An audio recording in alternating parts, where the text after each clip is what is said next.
राधा वल्लभ श्री हरिवंश, राधा वल्लभ श्री हरिवंश। वृंदावनेश्वरी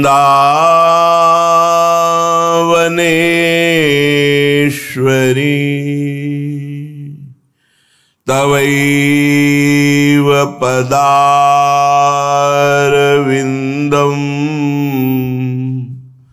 प्रेमामृतैकमकरन्द रसौघपूर्णम्।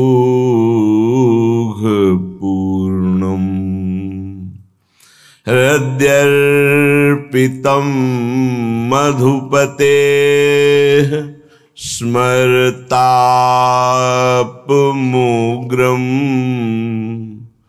निर्वापयत् परम शीतलमाश्रयामि, परम शीतलमाश्रयामि।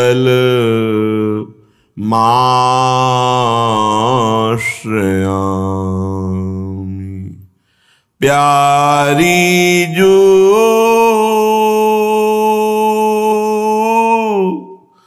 हम तुम दो एक कुंज के सखा, रूसे क्यों बने प्यारी जो हम तुम दो एक कुंज के सखा, रूसे क्यों बने। यहाँ न को हितु मेरो, यहाँ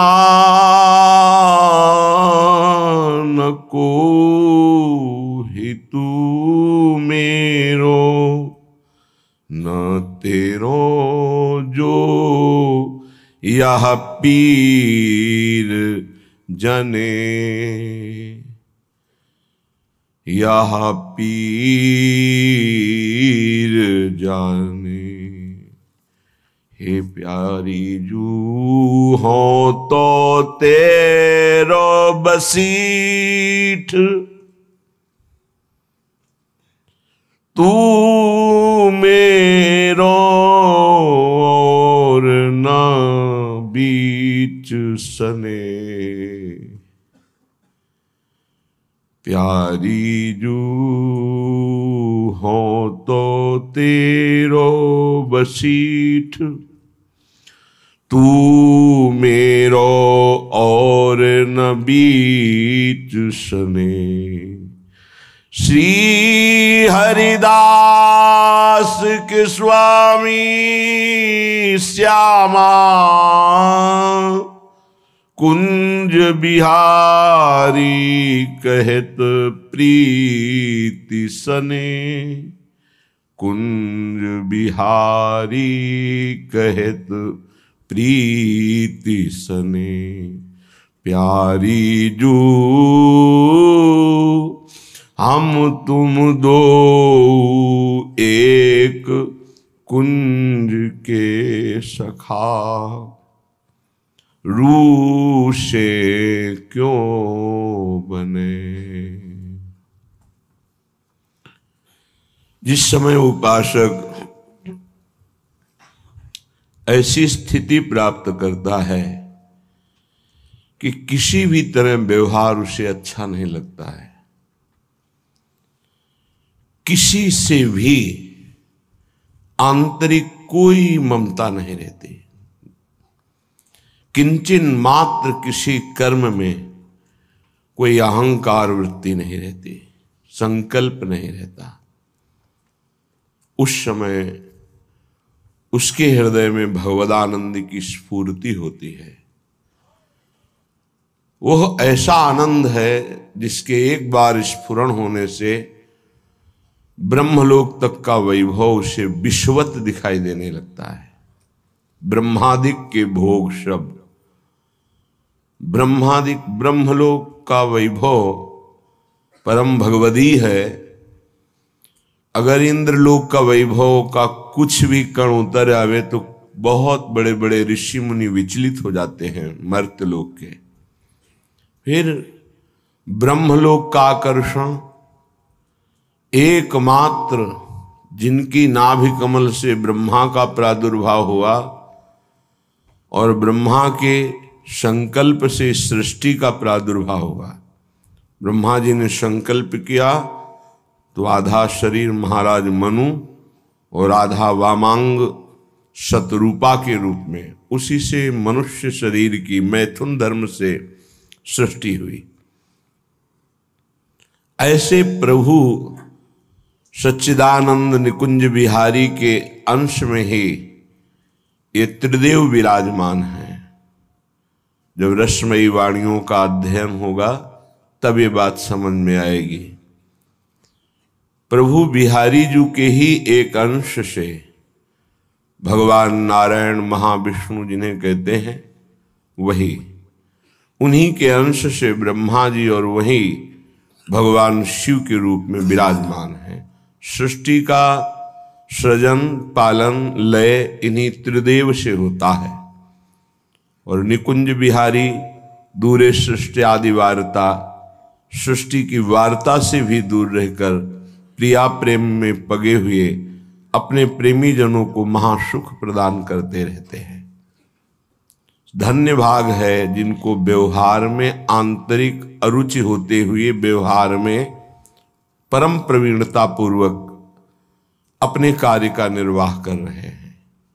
धन्य है परिवार में भगवत भाव करके ममता रहित होकर पूर्ण अपने कर्तव्य का पालन करते हुए भगवत प्राप्ति की तरफ अग्रसर हो रहे हैं। धन्य है जिन्होंने ये जीवन में नियम ले लिया कि अब मृत्यु भले हो जाए हम पापाचरण नहीं करेंगे, धर्म विरुद्ध आचरण नहीं करेंगे, वो एक दिन परम सुखी हो जाएंगे। श्रीपाद प्रबुधानंद जी महाराज कह रहे हैं, कदा वा तूष्णी काह शिथिलित समस्त व्योहृति त्यजन दीर्घ श्वासम कथमपि गृहीतैक कवलः सदा जाग्रत प्रायः क्षणमुदित तंद्रोति मधुरम तदा लोके वृंदावन भुवि निज प्राण मिथुनम।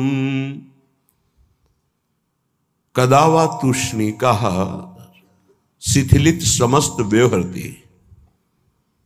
कभी ऐसी स्थिति आएगी, कदा का संबोधन इसीलिए है कि क्या कभी ऐसी स्थिति प्रियाजू कृपा करके प्रदान करेंगे? सदैव मौन में रहें। मौन का तात्पर्य है प्रियालाल की चर्चा के सिवा, राधा नाम के सिवा प्रपंच की चर्चा किंचन मात्र मुख से न हो। डर लगता है, प्रापंचिक लोगों से मिलने में डर लगता है उपासक को। एक ही बात का डर होता है उपासक को, कहीं प्रभु का विस्मरण न हो जाए, कहीं किसी से आसक्ति न हो जाए। ये डर है उपासक का। जब तक भगवत प्राप्ति ना हो तब तक उपासक को इस डर से डरना चाहिए। यही डर ही डरप हरिवंश हित जिनो भ्रमय गुण सलिल पर जिहि नामन मंगल लोक तिहु सुहरिपद भजु न विलंब करे। किसी शरीर से या वस्तु से, व्यक्ति से, स्थान में आसक्ति होना बहुत सरल है। लेकिन आसक्ति का त्याग करना बहुत कठिन है।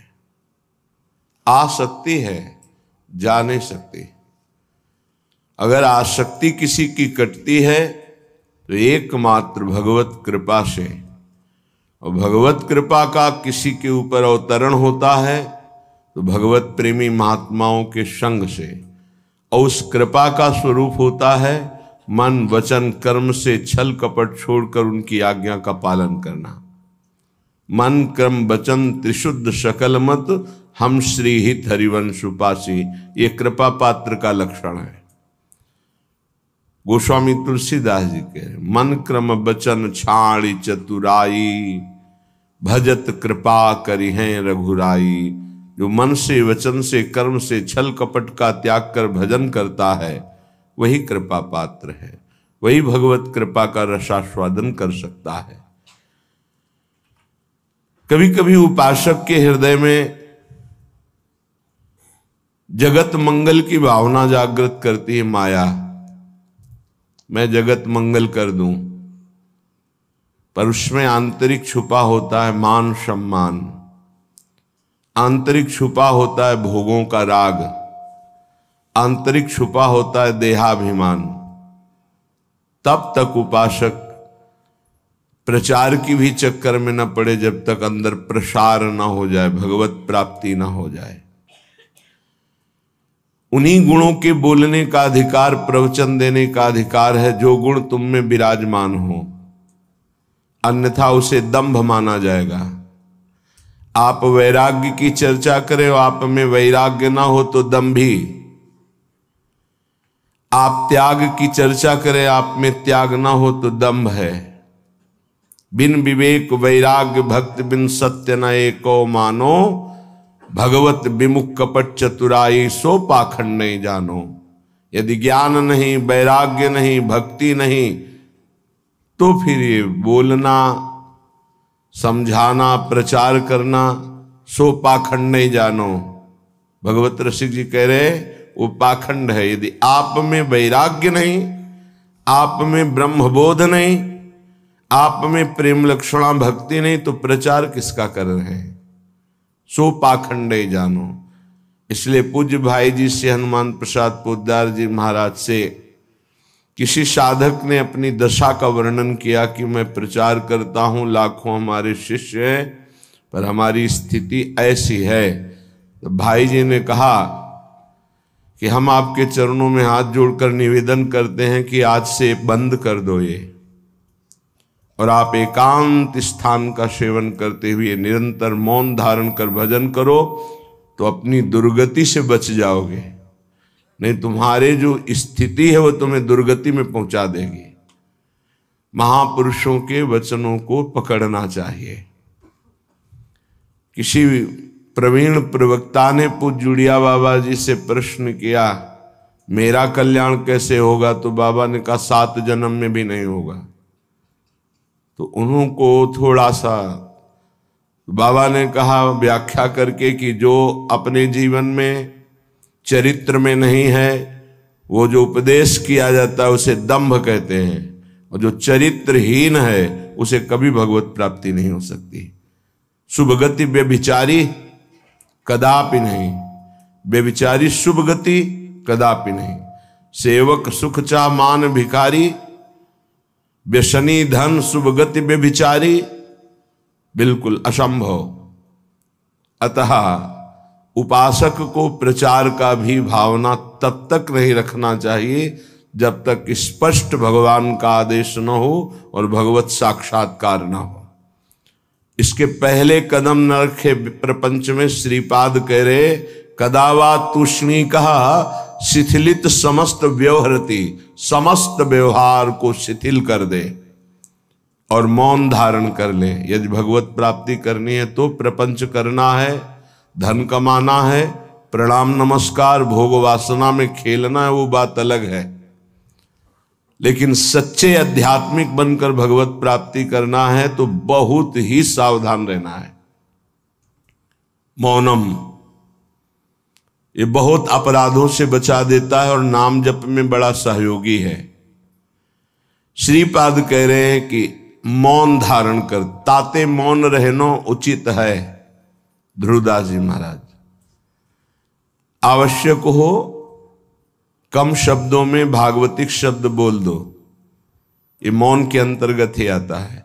अनावश्यक बिल्कुल ध्यान नहीं देना, कोई प्रणाम नमस्कार, कोई नाना प्रकार के संबोधन प्रश्न बिल्कुल नहीं बोलना, मानो आप पागल हैं,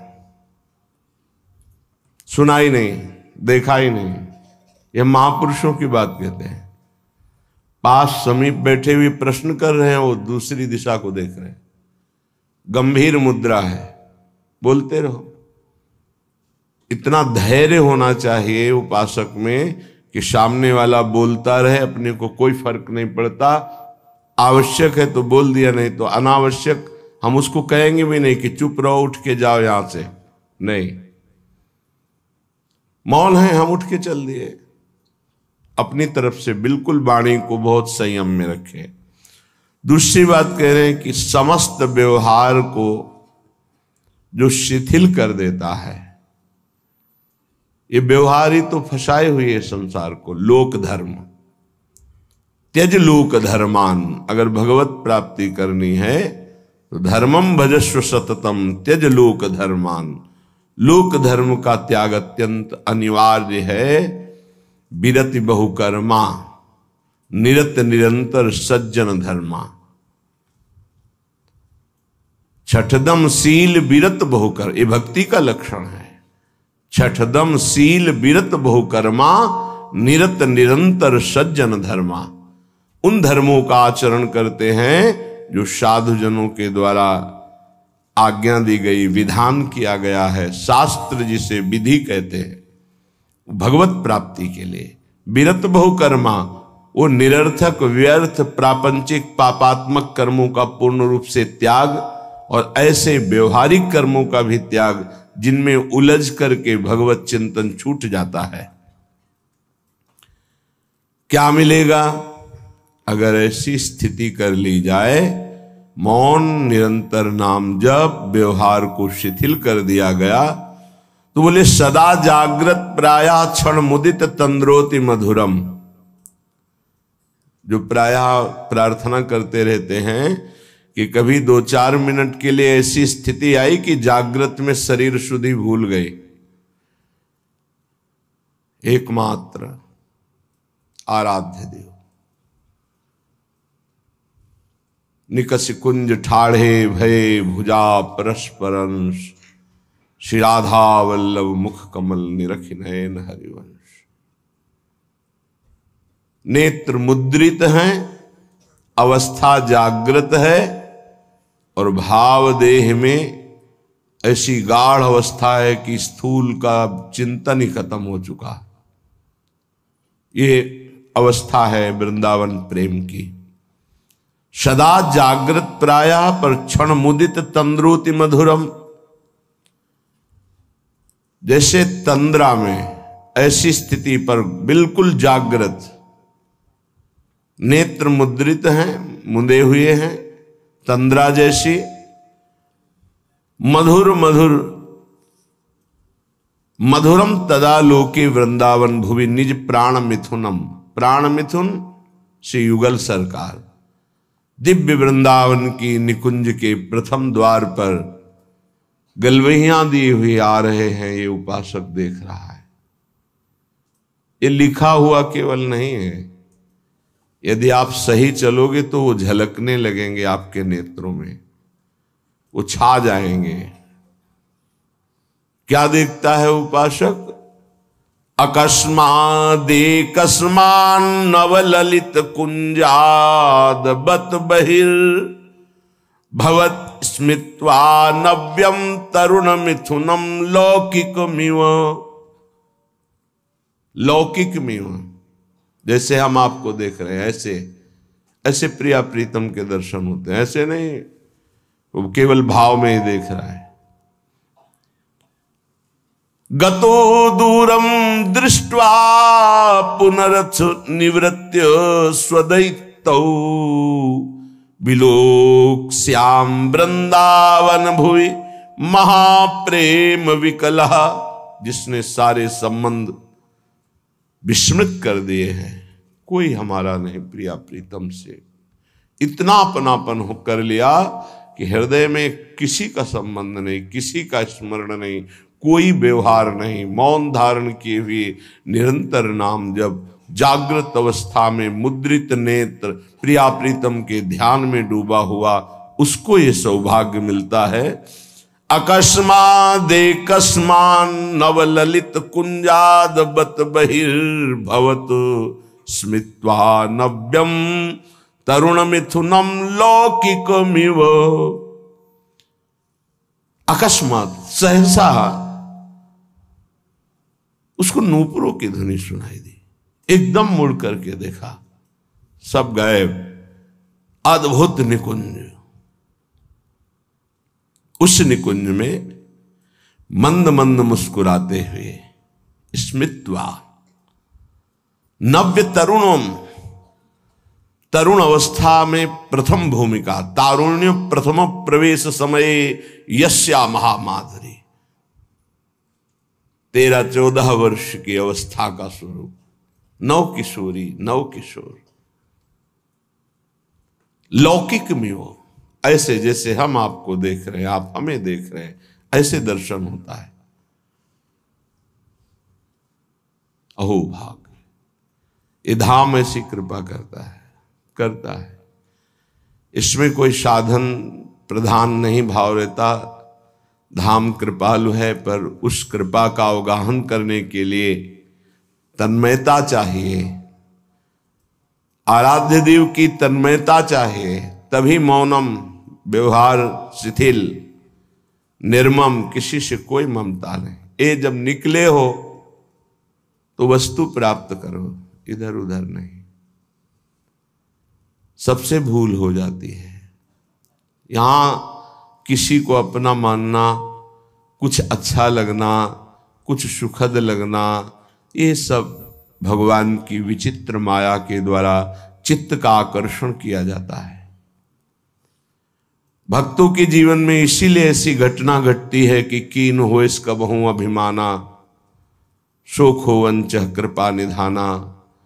कृपा निधान भगवान देखते कि मेरे भक्त में जितेंद्रियता का अभिमान है, ब्रह्मचर्य का अभिमान है, पवित्रता का अभिमान है, तो फिर वो ऑपरेशन कर देते हैं। फिर वो अभिमान नहीं जागृत होता। ऑपरेशन बड़ा विचित्र होता है। भगवान कहो उपहास करवा के, अपमान करवा के, या विवेक के द्वारा, या उनके प्रियजनों के द्वारा निरादर करवा के, कई तरह के वृत्तियों से भगवान ऑपरेशन कराते हैं अपने जन का।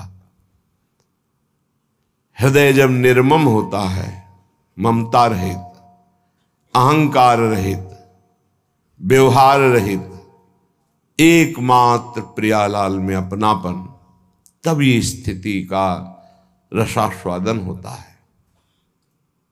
आवत सी वृषभानु दुलारी,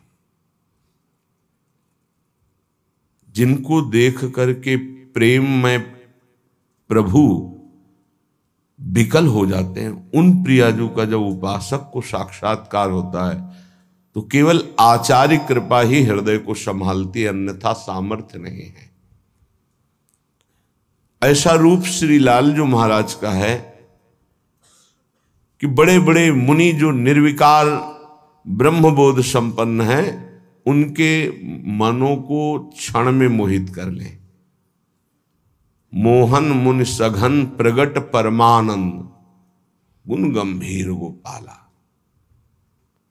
ये मोहन मदन त्रिभंगी, मोहन मुनि मन रंगी, मुनियों के मन में अपने प्रेम रंग को रंग दिया। ऐसा रूप सुखदेव मुनि, बड़े बड़े महात्मा जो ब्रह्मबोध त्यागी वैरागी, जहां कहीं भी शब्द स्पर्श रूप रस गंध का लेस भी आकर्षण नहीं, उनको आकर्षित करके बलात् अपने रूप का प्रेमी बना लिया।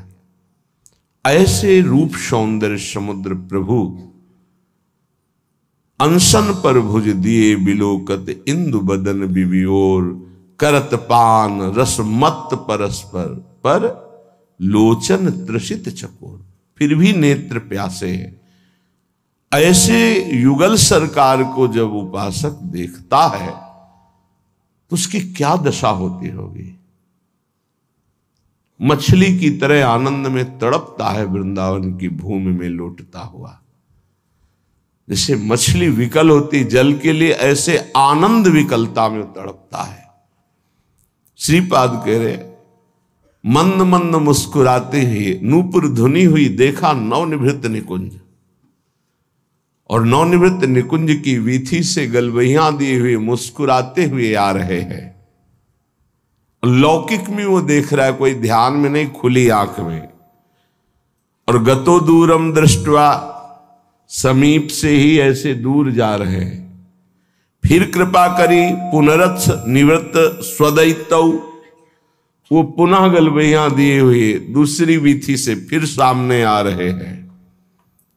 अपने प्रीतम युगल किशोर का ऐसा कृपा प्रसाद दर्शन पाकर विकल हो गया और भूमि पर विलोक्या श्याम वृंदावन भूमि, महाप्रेम विकला, गिर गया भूमि पर, प्रेम विकल हो गया। समीप युगल सरकार आए और दुलार करके उठा रहे हैं। श्रीपाद कह रहे, ऐसा मेरे जीवन में कब होगा। पुनरथ, पुनः मुझे ऐसा कब अवलोकन होगा। जैसे श्रीमद राधा सुधा निधि में बार बार मांगा गया कि मुझे ये सेवा मिले, मुझे ये दर्शन मिले, मैं ऐसा देख पाऊं पुनः। ऐसे श्रीपाद यहां कह रहे हैं कि ऐसा दर्शन कब मैं प्राप्त कर पाऊंगा पुनः।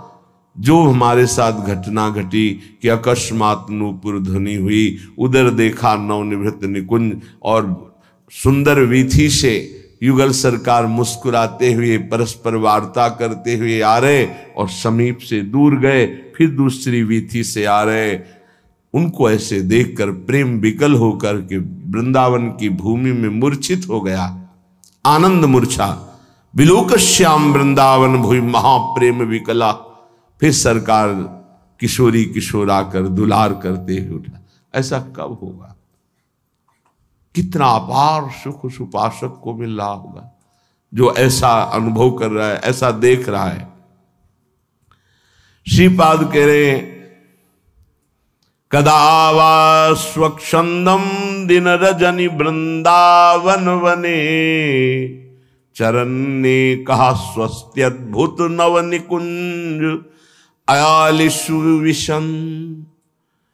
अकस्मात् देवा लौकिक मधुर कैशोर शुभया, इतो ना त्वं याया इति मृदुगिरा वारयति माम। श्री वृंदावन में रात दिन व्यतीत करते हुए प्रियालाल को पुकार पुकार कर, प्रेमियों की कुछ अलग रहनी होती। विरह कमंडल कर लिए बैरागी दूने, मांगत दर्श मधु करी छके रहत दिन रैन। रात दिन एक ही मांग रहती है, कब मिलोगे। तो क्या मिले नहीं? नहीं, रात दिन मिलने पर भी मिलने की चाह बनी हुई। ये कौन सी पहेली है। तन मन के बिछुरे नहीं, मन में भी वही और तन भी उनके समीप, पर चाह बढ़े दिन रैन। रात दिन पुनः मिलने की चाह, हर समय मिले हुए रहने पर भी मिलने की चाह। कबहु संजोग न मानही, देखें भरी भरी नैन। कभी ऐसा लगा ही नहीं कि वो मिले। प्यारी जू जब जब देखो तेरो मुख, तब तब नयो नयो लागत। ऐसो भ्रम होत देखो न कबहू री। मानो कभी देखा ही नहीं, कभी मिले ही नहीं। अरबरात मिलवे को निश दिन, पर मिले ही रहते निश दिन। मनो कबहू मिले ना, ये प्रेम है।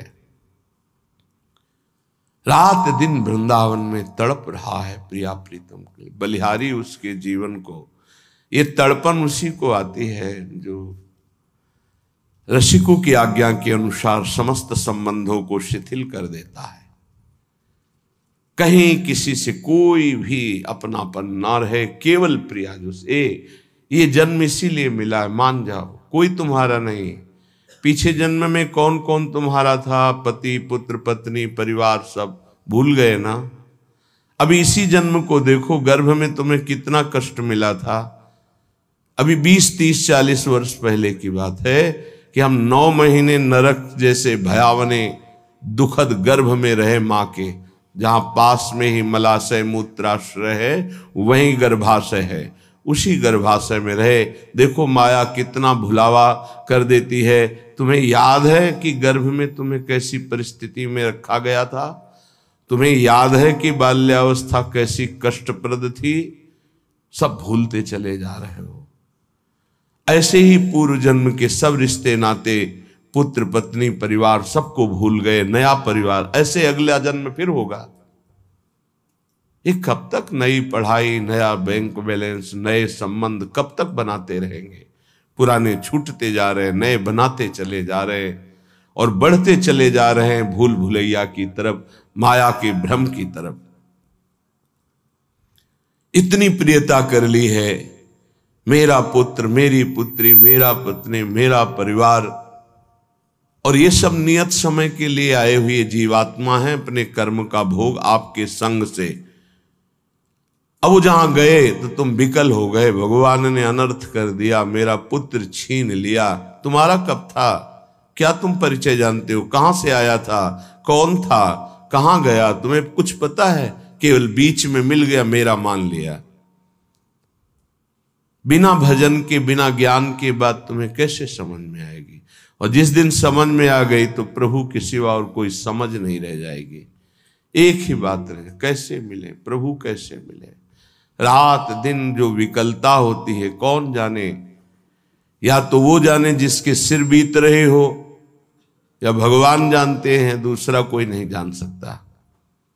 अंतर दाव लगी रहे, धुआं न प्रगटे कोई, कह जाने दिल आपनो या जा सिर बीती होए। जिसके हृदय में प्रीति अपना प्रभाव दिखा रही, वो जान रहा है या भगवान जानते? दूसरा कोई जान ही नहीं सकता उसकी स्थिति को। जो निर्मम है, निरहंकार है, निरंतर भगवत चिंतन परायण है, उसके हृदय में प्रेम विकलता जागृत होती है। श्रीपाद कह रहे हैं, कदावा स्वच्छंदम दिन रजनी वृंदावन बने। स्वच्छंद का तात्पर्य होता कोई भी पारिवारिक सांसारिक आकर्षण रहित, कोई भी आकर्षण नहीं, अपरिचित की तरह। वृंदावन ऐसे रहे मनो चिन्हारो नाय। समझाओ तो समझ नहीं आता, लगता है कि ये हमारे प्रेमी जनों को छुड़ा रहे हैं। नहीं, तुम्हारे प्रेमी जन से मिला रहे हैं तुम्हें। ये तुम्हारे प्रेमी जन नहीं है, ये मायाकृत ढांचे तुम्हारे प्रेमी नहीं हैं। ये ढह जाएंगे काल के द्वारा, आज नहीं तो कल। प्रेमी है प्रियालाल, ये असली प्रेमी है। इन्हीं से अनंत जन्मों से बिछुड़ते हुए हम भटक रहे, अब अवसर आया है मिलने का। बहुत कृपाल है, प्रतिपल कृपा करके संभाल रहे हैं, बचा रहे हैं, अपनी तरफ घसीट रहे। पर हमारी दुष्टता की हद है, उनकी कृपालुता की हद है। तो ही मोही पड़ी होड़, मूसो न बिगाड़न को, तुम सो न संवारन को। वो बार बार संवार रहे, संभाल रहे, हम बार बार बिगाड़ रहे हैं, फिर भी उनको गुस्सा नहीं आ रहा, फिर भी वो कृपा ही हम पर कर रहे हैं। सच्ची मानिए, हम अगर कुछ कर सकते हैं तो अपना बिगाड़ सकते हैं, बस यही कर सकते हैं। अगर कुछ बन रहा है तो केवल प्रभु कृपा से बन रहा है। आप समझ नहीं सकते, माया की ऐसी चाल है, नहीं समझ सकते। कुछ बन पा रहा है तो प्रभु की कृपा से। हमसे जो बन पा रहा है वो बिगाड़ ही हो रहा है, भगवत प्राप्ति के विरुद्ध ही हम जा रहे हैं। अगर कहीं कदम भगवत प्राप्ति की तरफ चल रहे हैं तो केवल भगवत कृपा, वही संभाल रहे हैं। देख लो आप इसी जन्म के रजिस्टर को अपने हृदय में देख लो। जितना आपको ज्ञान है उसी से आप अपना निर्णय कर लो कि अगर आपको हर चेष्टा का दंड मिले जो आपने किया तो कितने जन्म आप भोगोगे। क्योंकि एक गलती का आजीवन कारागार में वास मिलता है भारतीय संविधान के अनुसार।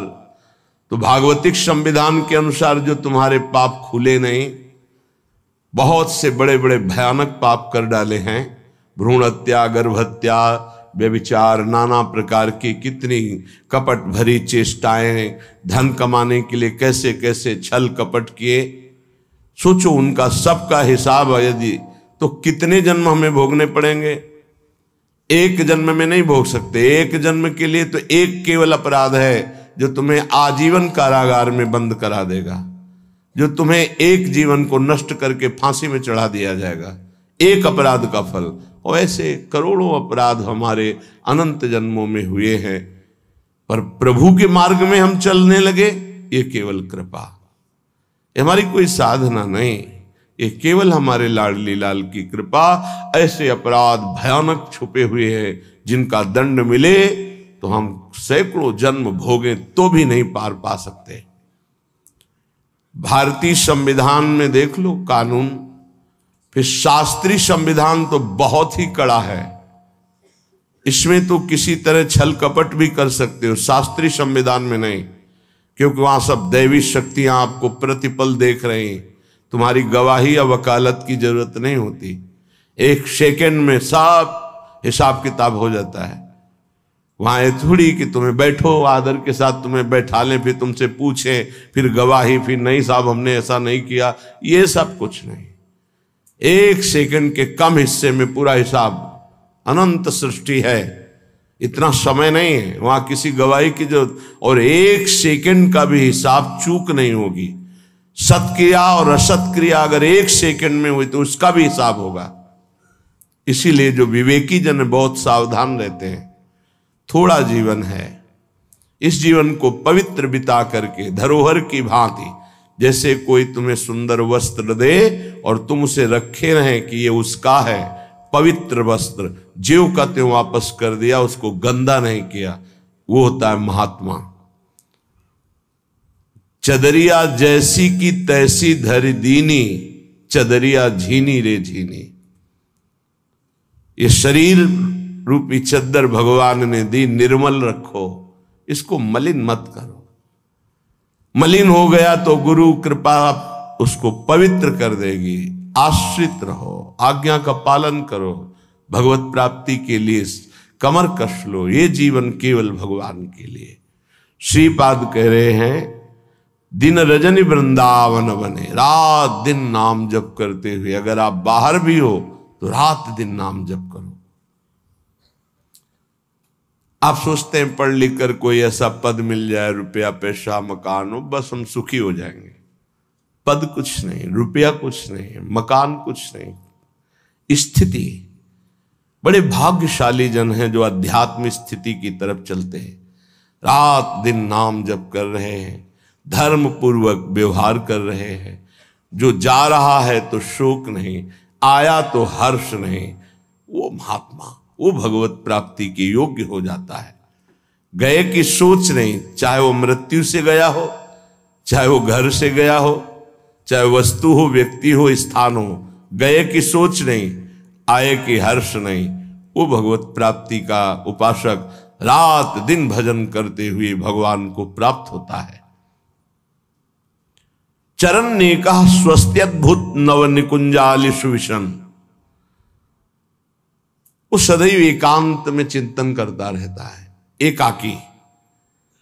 एकांत का शब्द आते ही कोई कमरा, कोई गुफा ऐसा सोचने लगते हैं, उसे एकांत नहीं कहते। ये तो बाय है, एक एकांत स्थान को लेकर के बात। एकाकी विचरण करने का मतलब अंदर केवल परमात्म चिंतन, केवल भगवत चिंतन, वो एकांत ही है। चाहे वो ऑफिस में बैठा हो, फावड़ा चला रहा हो, किसान हो, चाहे व्यापारी हो, एकमात्र भगवान का आश्रय, उनका चिंतन, वो एकाकी ही माना जाता है, एकांत ही माना जाता है। एकांत बैठे हुए प्रपंच का चिंतन कर रहा है, वो प्रपंची ही माना जाता है। जो सदैव एकांत चिंतन करते हुए, तो उसके जीवन में मंगल सौभाग्य उदय होता है। अकस्मा देवालौकिक मधुर किशोर सुवया, अलौकिक नवनिभृत निकुंज, और सामने प्रिया प्रीतम, और एक सखी कहती है इतो ना तुम याया, इधर मत आना, वहीं खड़े रहना। उस सखी की मधुर वाक्य और सामने प्रिया प्रीतम, ये मेरे जीवन में पुनः कब होगा। सखी रो तुम इधर मत आना, प्रिया प्रीतम पधार रहे, वहीं खड़े खड़े रूप का दर्शन करो। इतो ना तुम याया, इधर मत आना। तो सखी के अमृत में शब्द और सामने प्रिया प्रीतम, आहा ऐसा मैं कब देखूंगा।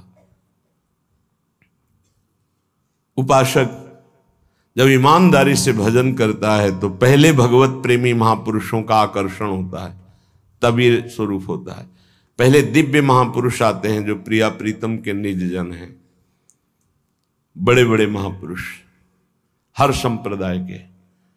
प्रिया प्रीतम के साक्षात्कार के पहले आचार्य का साक्षात्कार होता है, महापुरुषों का साक्षात्कार होता है, बड़े बड़े महापुरुषों का पहले आगमन होता है, तब निकुंजाधिपति श्री जी। ऐसे ही श्री राय रामानंद जी महाराज बहुत भजन करने वाले एकांतिक भगवत प्रेमी महात्मा, उधर से महाप्रभु चैतन्य देव का आकर्षण हुआ। इधर इन्होंने सुन रखा था कि महाप्रभु तीर्थ यात्रा के लिए निकले, प्रबल लालसा थी, क्या कभी महाप्रभु चैतन्य देव कृपा करके, बड़ा मधुर प्रसंग है, ध्यान पूर्वक सुने। दो महापुरुषों की दिव्य वार्ता, भगवदी वार्ता उनके हृदय में था, क्या महाप्रभु कृपा करके जब तीर्थ यात्रा करते हुए इधर आए और फिर हम उनसे भागवतिक प्रश्न उत्तर हो, चर्चा हो। इधर चैतन्य महाप्रभु के हृदय में विकलता है कि कैसे मैं उनसे मिलूं। महाप्रभु श्री चैतन्य देव जी गोदावरी किनारे स्नान आदि से निवृत्त होकर एकांत में बैठे हुए राय रामानंद जी का ध्यान कर रहे थे। ये था माम प्रपद्यन्ते तास तथैव भजाम्यहम्। राय रामानंद जी इस बात में चिंतित और डूबे हुए थे कि महाप्रभु चैतन्य देव तीर्थ यात्रा में निकले, सौभाग्य होगा कि इधर गोदावरी के किनारे कभी आए और हम उनसे दर्शन वार्ता। इधर महाप्रभु स्नान करके गोदावरी का उन्हीं का चिंतन कर रहे हैं, राय रामानंद जी का। विचार किया कैसे मिलना होगा। एकांत में वृक्ष के नीचे बैठे महाप्रभु उनके मिलन की चाह कर रहे हैं, और वो महाप्रभु के दर्शन की जरूर तीर्थ यात्रा में इधर महाप्रभु आएंगे, क्या सौभाग्य होगा कि मेरा मिलन हो जाए और मैं उनसे अपने हृदय के प्रश्न करूं और महाप्रभु चैतन्य देव उत्तर दें। बड़ी विचित्र भगवान की लीला होती है। राय रामानंद जी के मन में आया कि आज गोदावरी स्नान करने चलते हैं। बहुत धनी, पूरे राज परिकर उनकी सेवा में, जैसे राजा महाराजा, ऐसे पालकी में बैठे, बाजे बज रहे हैं, आगे ब्राह्मणों की मंडली चल रही, वेद मंत्र का उच्चारण करते क्योंकि स्नान करने जा रहे हैं। पालकी में बड़े तेजस्वी राय रामानंद जी, आसपास अंगरक्षक आगे ब्राह्मण मंत्र उच्चारण करते हुए आए। गोदावरी के तट पर पालकी रखी गई, मंत्रों का उच्चारण करते हुए अभिषेक आदि। महाप्रभु ने दूर से वृक्ष की छाया में जो बैठे थे, इतने तेजस्वी और सुना था धनी है, हो सकता है राय रामानंद जी हो, क्योंकि इतना ऐश्वर्य और इतनी पवित्रता, इतनी भक्ति जो हमने सुना था, शायद ये वही हो। हृदय में बड़ा उत्साह हुआ कि मिलन की इच्छा थी। महाप्रभु चैतन्य देव, भगवान श्री कृष्ण ने मिला दिया। भक्त जितना मिलने के लिए व्याकुल होता उससे ज्यादा भगवान को मिलने की व्याकुलता होती। जैसे राय रामानंद जी के हृदय में था, क्या ऐसा होगा कि महाप्रभु तीर्थ यात्रा के लिए निकले, इधर आ जाए और हम उनके श्री चरणों में बैठ करके भागवतिक प्रश्न उत्तर करें। तो महाप्रभु के हृदय में था, सुना है इधर बहुत बड़े महाभागवत, बड़े धनी मानी होते हुए भी दैन्य, उनके दर्शन करूं और उनसे भगवत चर्चा करूं। देखो कैसा संयोग बना कि महाप्रभु चैतन्य देव स्नान करके वृक्ष के नीचे ऐसा सोच रहे हो, वो पालकी में बैठ के स्नान करने के लिए आए। महाप्रभु को निश्चय हो गया उनकी को देख करके दूर से कि ये राय रामानंद जी ही है।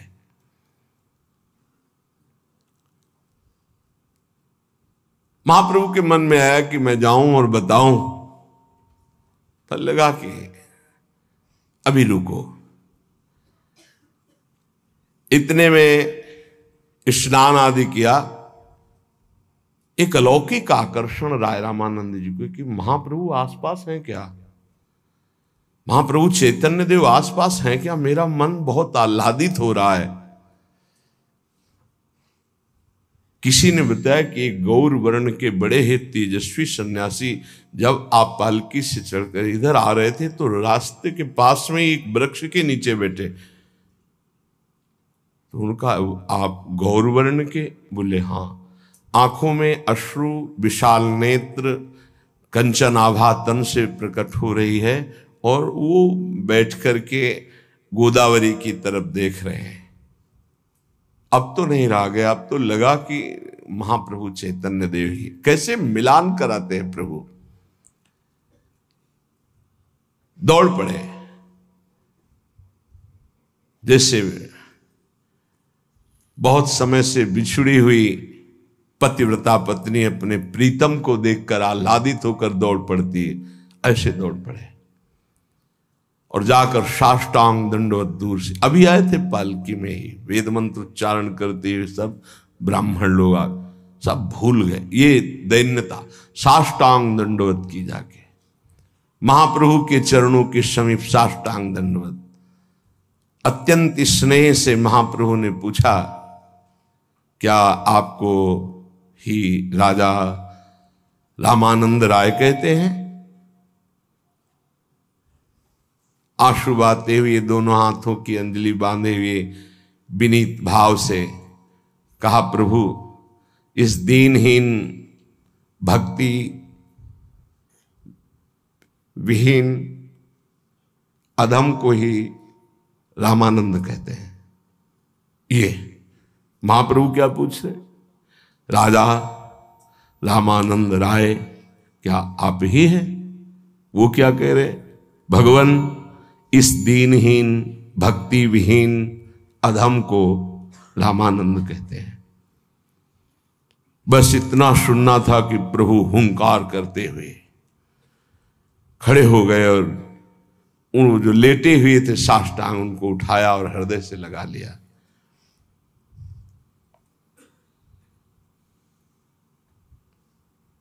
और कहा कि जब से सार्वभौम भट्टाचार्य ने बताया था कि इस प्रांत में राय रामानंद नाम के महाभागवत रहते हैं, तब से मैं विकल था कि कब मुझे दर्शन होंगे। मैं सोच ही रहा था कि कब कृपा सागर प्रभु आपका दर्शन कराएंगे। पक्का समझ लीजिए, जेहि पर जेहि कर सत्य सनेहु सो तेहि मिले न कछ संदेह हुए। बहुत बहुत बार जीवन में अनुभव किया, बहुत बार। अकस्मात दोनों महापुरुषों का मिलन भगवान करा रहे हैं। राय रामानंद जी वैभव संपन्न और दैन्यता संपन्न और भगवत प्रेम संपन्न, महाप्रभु चैतन्य देव तो प्रेम के अवतार ही हैं। महाप्रभु कह रहे हैं आज मेरी यात्रा का फल मिल गया। ये देखो दैन्यता कैसी है। महाप्रभु प्रेमावतार हैं चैतन्य देव जी। कह रहे हैं आज मेरी तीर्थ यात्रा का संपूर्ण फल मिल गया कि आप जैसे महान भक्त के दर्शन में आज मेरा सन्यास लेना सार्थक हो गया। गजब। कि आप जैसे परम दैन्य महाभागवत का दर्शन हुआ। रामानंद जी ने हाथ जोड़कर कहा, भगवान मुझे आज पता चल रहा है कि मेरे प्रभु श्री कृष्ण का स्वभाव कैसा है। आपकी वाणी, आपकी दैन्यता, आपका स्वरूप देख के पता चल रहा है कि मेरे प्रभु का स्वभाव कैसा है।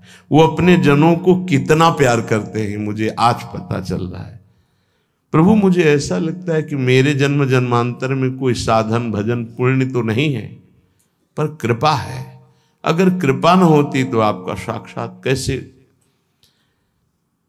मैं देख रहा हूं कि मेरे श्री कृष्ण साक्षात सन्यासी का रूप धारण करके जगत पावन के लिए पधारे हैं।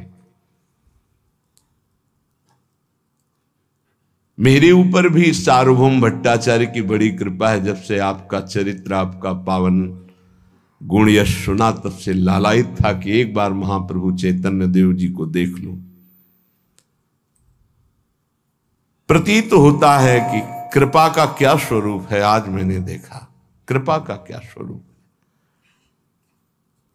प्रभु दर्शन से तो मैं कृतार्थ हो ही गया हूं, मुझे कल्याण आदि की तो कोई चाह ही नहीं है, क्योंकि मुझे जैसे अधमों को आप जैसे प्रभु का दर्शन होना, आप कोई कल्याण, कोई भगवत प्राप्ति, अब इसकी कोई चाह नहीं। मैं बहुत नीच हूं और लोग मुझे राजा कहते हैं, तो आप जैसे महापुरुषों की दृष्टि में मैं निंदनीय हूं, क्योंकि राजमद हो सकता है। प्रभु राजा के पास बहुत से विषय सेवन होते हैं, प्रभु मैं विषयी भी हूं। यह है दैन्य महापुरुषों का। परमार्थ से विमुख हूं, पर आपने आलिंगन प्रदान किया तो इसलिए आज मैं अपने को धन्य मान रहा हूं। राय रामानंद जी, आज मैंने देखा मेरे श्री कृष्ण कितने दीन वत्सल हैं, शरणागत वत्सल हैं। इसमें मेरा कुछ नहीं प्रभु, मेरा भाग्य नहीं, इसमें श्री कृष्ण कृपा ही कार्य कर रही है। पर आज मैं कह रहा हूं कि आज मैं भाग्यवान हो गया। अब मैं अपने भाग्य की स्वयं प्रशंसा करता हूं, क्योंकि साक्षात श्री कृष्ण ने मुझे दर्शन दिया और आलिंगन किया। मुझे स्मृति नहीं है कि मेरा कोई भजन, कोई साधन बल इसमें काम किया, इसमें केवल कृपा बल काम किया। महाप्रभु ने कहा, राय महाशय, मैं आपके मुख से श्री कृष्ण चर्चा सुनने के लिए व्याकुल हूं। क्या आप मुझसे श्री कृष्ण चर्चा करके मुझे कृतार्थ करेंगे? चैतन्य महाप्रभु ने कहा। राय रामानंद जी ने कहा, भगवान संसारी कीचड़ में फंसा हुआ मैं मायाबद्ध जीव, भला आप प्रभु के सन्मुख में बोल सकता हूं कुछ? नाथ, कैसे आप बात कर रहे हैं? महाप्रभु चैतन्य देव ने कहा, अच्छा आप समझ रहे होंगे ये सन्यासी, इनसे क्या कृष्ण चर्चा करूं? तो मुझे सन्यासी समझकर मेरी वंचना मत कीजिए। हां, मैं शुष्क हृदय तो हूं, सन्यासी हूं, पर आप जब कृष्ण कथा कहेंगे तो मेरा हृदय सरस हो जाएगा, इतना विश्वास है। महाप्रभु चैतन्य देव, क्योंकि श्री कृष्ण ने आपसे मिलाया है सरस हृदय करने। आप कुछ बड़े उच्च कोटि के महाभागवत से आए रामानंद जी। मैं आपसे भक्ति तत्व को समझना चाहता हूं। कौन कह रहा है? महाप्रभु चैतन्य देव जी। कैसे है? जिनके दर्शन मात्र से प्रेम लक्षण भक्ति उदय हो जाए, ये दैन्य का स्वरूप है। पावत ही तिनको दरस उपजय भजनानंद, बिन ही श्रम छुट जाए सब जे माया के फंद। ऐसे महाप्रभु चैतन्य देव। बीच में ही राय रामानंद जी ने कहा कि प्रभु अब बस ही करो ना, यहां दैन्यता की कोई जरूरत है नहीं। आप काहे को ऐसी बात करते हो? आप शुष्क हृदय। उसी समय एक वैदिक जो ब्राह्मणों के मुखिया थे, उन्होंने कहा कि हमें आदेश दिया जाए, आप वार्ता कीजिए और मैं भोग तैयार करता हूं। राय रामानंद जी ने प्रभु से कहा कि प्रभु, इस समय ये सब इनके बीच में चर्चा करना, कैसा हो सकता है कि आप कोई स्थान चयन करें और हम और आप वहां मिलें। प्रभु ने कहा अत्यंत उत्तम, अत्यंत उत्तम, क्योंकि दो प्रेमियों की चर्चा एकांत में ही होनी चाहिए। अगर कोई अनाधिकारी है तो फिर रंग आने में, इसलिए श्रीवास के घर में एकांत में दरवाजा बंद करके कीर्तन करते थे। जब राय रामानंद जी साष्टांग प्रणाम करके चलने लगे तो प्रभु ने कहा भूलिएगा नहीं, हम आपका इंतजार करेंगे, अवश्य पधारिएगा। राय रामानंद जी विकल हो रहे कि कैसी दैन्यता, कैसी कृष्ण चर्चा की प्रियता है। फिर साष्टांग दंडोत, बार बार साष्टांग दंडोत कर रहे। कहा प्रभु, आपके बल से अवश्य अवश्य आऊंगा, शीघ्र ही चरणों के दर्शन करूंगा और अपने को कृतार्थ करूंगा। जिस ब्राह्मण ने भिक्षा के लिए कहा वो भिक्षा निर्माण करके प्रभु को,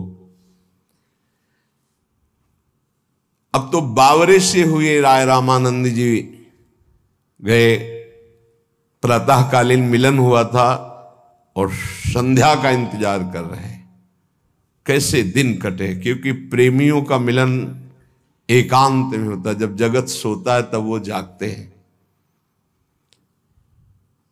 हमारे प्रीतम पधारे हुए हैं और उनसे मैं दूर दिन कैसे काटूं। बस उन्हीं की वही बात, वही दैन्यता, वही उनका उठाकर गले से लगाना, बार बार अश्रु प्रवाह कर रहे हैं एकांत में। मन डूब जाता है। बार बार निकल कर देखते हैं कितना सूर्य रह गया है, अभी अंतर ध्यान नहीं हो रहा, आज बड़ा दिन हो गया, सूर्य क्यों नहीं अंतर ध्यान हो रहा। रात्रि का प्रवेश हो, मैं भागकर महाप्रभु से मिलूं। और महाप्रभु भी समय का इंतजार कर रहे कि आए राय रामानंद जी और उनसे भगवत चर्चा हो। बावरुषु रस में फिरे खोजत नेह की बात। देखो इन बड़े महापुरुषों में सत्संग के लिए, भगवत चर्चा के लिए कितनी व्याकुलता है, और अपने को कोई व्याकुलता नहीं, फिर भी चर्चा कथन श्रवण करने को मिल रही है। जैसे ही संध्या हुई तो साधारण वस्त्र पहनकर नंगे पैर दौड़े, ना कोई पालकी, ना कोई अंगरक्षक, ना कोई राजलिबास, दौड़े भागे जैसे छोटा बच्चा मां की तरफ भागता है। और जहां प्रभु ने संकेत किया था वहां पहुंचे तो देखा गौरांग महाप्रभु, दूर से ही देखा, प्रेम विकल, जाके साष्टांग चरणों में प्रणाम किया। प्रभु ने फिर उठाकर गले से लगा लिया। थोड़ी देर तक दोनों एक दूसरे को देखते रहे, मौन।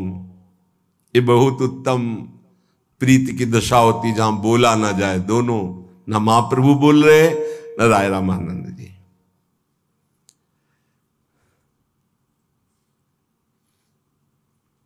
महाप्रभु ने कहा राय महाशय, चुप रहने से काम नहीं चलेगा, अब आपको कृष्ण चर्चा करनी पड़ेगी।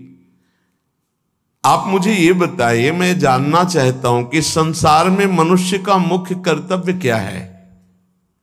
महाप्रभु ने प्रश्न किया। आप महाभागवत हैं, मैंने सुन रखा है सार्वभौम भट्टाचार्य से, आप कृपा करके बताइए मनुष्य का मुख्य कर्तव्य क्या है। ये महाप्रभु चैतन्य देव जी ने पूछा। बहुत बहुत उत्तम, सब शास्त्रों की सार चर्चा हुई राय रामानंद और महाप्रभु चैतन्य देव जी के बीच में। राय रामानंद जी विनीत भाव से हाथ जोड़कर खड़े, बोले समझ गए प्रभु, आप मेरी वाणी में बैठकर बुलवाना चाहते हैं ना, अच्छा ये यंत्र है, आप जैसा चाहो तैसा बुलवा लो। कितना दैन्य शुरू। तो प्रभु मेरे हृदय में बैठकर प्रेरणा कीजिए और वाणी में बैठकर बुलवा लीजिए जो आप प्रश्न किए हो। आपकी कृपा से, आपके बल से ही आपके सामने मैं वार्ता कर सकता हूं। मेरी सामर्थ्य कहां। प्रभु ने कहा, पुनः मैं प्रश्न करता हूं कि मनुष्य का मुख्य कर्तव्य क्या है, आप वर्णन कीजिए। मनुष्य का इस संसार में जन्म लेना, मनुष्य रूप में, उसका मुख्य कर्तव्य क्या है। तो राय महाशय ने कहा, प्रभु स्वे स्वे कर्मण्यभिरतः संसिद्धिम लभते नरः। अपने अपने धर्म के अनुसार कर्तव्य कर्म करते हुए वो कर्तव्य कर्म भगवान को समर्पित जो कर देता है वो परम सिद्धि को प्राप्त होता है। मनुष्य का कर्तव्य है कि अपने अपने धर्म पूर्वक कर्तव्य का पालन करे और अपने कर्तव्य को भगवान को समर्पित कर दे। पहला उत्तर। इससे भगवान श्री हरि की आराधना हो जाती है। जो अपने कर्तव्य को छोड़ देता है वो भ्रष्ट हो जाता है, नष्ट हो जाता है। मुझे तो सरल सुगम सुकर उपाय यही सूझता है कि अपने अपने कर्तव्य का धर्म पूर्वक पालन करे और वो कर्म भगवान को समर्पित कर दे। एक खुली बात समझ लीजिए, ये हजारों बार चर्चा हो चुकी है। बिल्कुल ये शास्त्र सम्मत महापुरुषों की बात, उसको भगवत प्राप्ति होती है। जगह जगह शास्त्रों में वर्णन किया गया है, उसी के द्वारा हम ये उत्तर दे रहे हैं कि स्वे स्वे कर्मण्यभिरता संसिद्धिम लभते नरः। अपने अपने धर्म का कर्तव्य का पालन करे और वो भगवान को समर्पित कर दे, इससे भगवत प्राप्ति हो जाती है। महाप्रभु मुस्कुराए और मुस्कुराते हुए कहा, राय महाशय बहुत सुंदर बात कही। सचमुच संसार में सभी मनुष्यों के लिए अपने धर्म का पालन करना अत्यंत श्रेयस्कर है। शास्त्रों में बहुत वर्णन है। जीव पाप और पुण्य दोनों के मिश्रण से मनुष्य शरीर प्राप्त करता है। महाप्रभु चैतन्य देव बोल रहे हैं, जीव पाप और पुण्य दोनों के मिश्रण से मनुष्य शरीर प्राप्त करता है।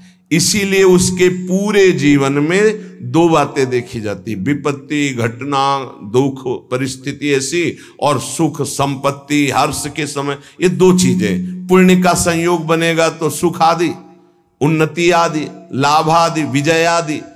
पाप का संयोग बनेगा तो हार, दुख, विपत्ति ये प्राप्त होते हैं। ये निश्चित हो चुका है इस जीवन में। इसलिए जिनकी वासनाएं विषय भोगों में फंसी हुई हैं, उनके निमित्त धर्म अर्थ काम रूपी त्रिपुरुषार्थ युक्त धर्म का विधान है। यदि मनुष्य अपने धर्म से नहीं चलेगा, स्वेच्छाचार से भोगों को भोगेगा तो पतित हो जाएगा और नरक को जाएगा, नारकी योनियों को प्राप्त होगा। इसलिए ठीक शास्त्र मर्यादा के धर्म का पालन करे, धर्म की आड़ में वासनाओं का पोषण न करे। धर्म पूर्वक बर्ताव करने से उसे उत्तम गति प्राप्त होती है। किंतु अभी बात पूर्ण नहीं हुई। प्रभु की ऐसी बात सुनकर रामानंद जी ने कहा, प्रभु कर्मों में यदि आसक्ति ना रखी जाए और कर्म निष्काम भाव से किया जाए तो उसे उत्तम फल की प्राप्ति होती है। पहला उत्तर था, मनुष्य को अपने अपने धर्म के अनुसार कार्य करना चाहिए, पर यदि उसमें सकामता हो गई, अपने धर्म का पालन कर रहा पर सकामता हो गई तो उसका परम कल्याण नहीं हो पाएगा। महाप्रभु ने बीच में बात कह दी।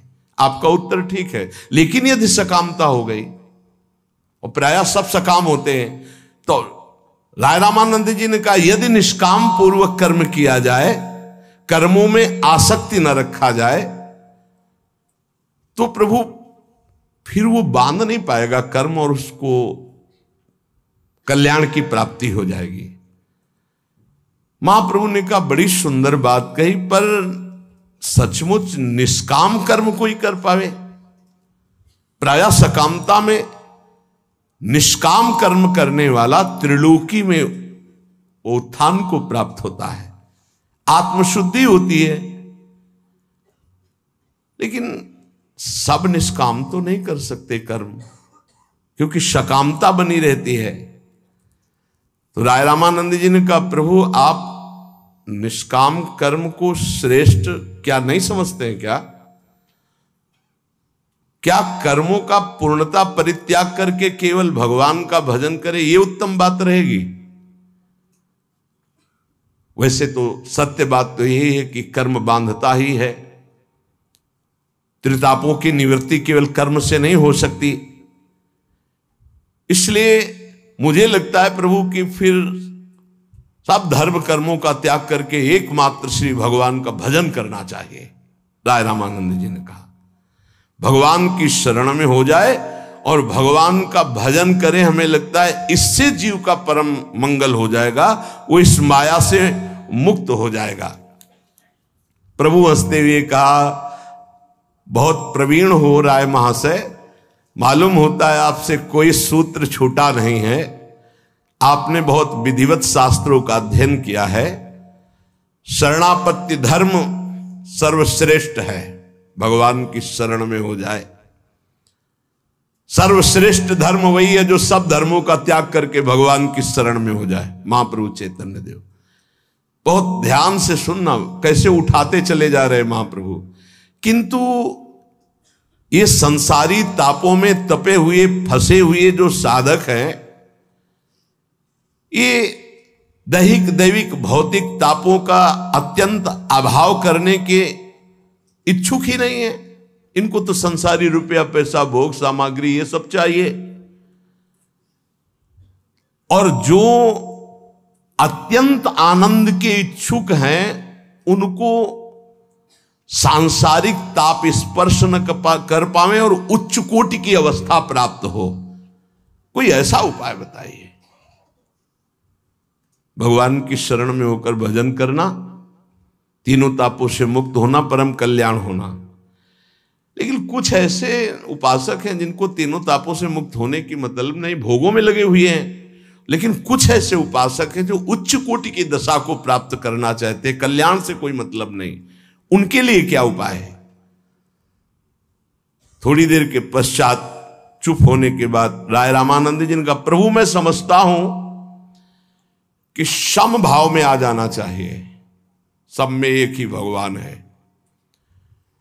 और सत असत का विचार करते हुए असत का त्याग कर सत्य में स्थित हो जाए और निरंतर उसी सत्य के चिंतन में डूब जाए तो निश्चित उसका परम पद प्राप्त होना हो जाता है। प्रभु ने कहा ये तो बहुत सुंदर बात कही कि सत असत का विचार करे, असत का त्याग दे, सत को स्वीकार करे, सत चिंतन में डूब जाए। किंतु सत चिंतन से असली आनंद की अनुभूति हो जाएगी? उसमें आपने दो बात कही, सत असत का विचार करें। विचार कैसे हो सकता है? द्वैधी भाव तो सदा ही बना रहता है, सत और असत द्वैधी भाव बना रहता है और वो इसी विचार में रहेगा तो उसके अंदर भय रहेगा। हम चाहते हैं अद्भुत आनंद, जहां भय नहीं, जहां विचार नहीं। आपके इस उत्तर में सरसता आनंद नहीं दिखाई दे रहा। कल्याण की बात तो ठीक है, परम पदवी की बात ठीक है,